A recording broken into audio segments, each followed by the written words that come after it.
This is Ian Lamont. I am the author of Dropbox in 30 Minutes. I'm going to show you how to recover a deleted photo in Dropbox.com. Let's get started. I'm in the Dropbox.com website. It's easier to work with Dropbox.com. So log in, and then what you're going to do is, of course, check to see if the photo is not in the Photos area. So when you click on Photos in Dropbox.com, you should see a reverse chronological list of all the photos that you have in your account.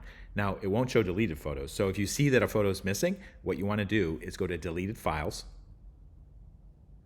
and then you'll be presented with a list of files, all kinds of files, including photos that have been deleted. Note that you can restore any file deleted in the last 30 days. So if the photo was deleted within the last 30 days and it was in Dropbox, it should show up here. If it's more than 30 days or it was never synced to Dropbox, then you won't find it. So what I'm going to do is, this is only showing me for the current day, August the 12th. So what I need to do is, let's say I know that I deleted something last week. I would basically start the from date from August the 3rd to the current date.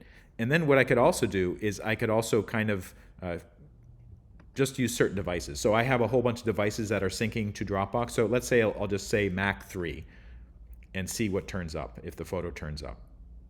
Okay, so I can see that actually a video and a photo turned up. So I'm going to select this particular photo. It's actually, this is the one that I want. Well, it's actually only giving me the option to restore all of the photos. So I'm going to just say restore all files. So those two files will basically be resynced to the folder that they were in. I can recover them and I can go about my day. But remember, it has to be deleted within the last 30 days. And of course, it has to have been synced to Dropbox in the first place. If it's older than 30 days or you never synced it to Dropbox, you won't be able to find the photo. If this video helped, please take a moment to like it, follow me, and I'll see you next time.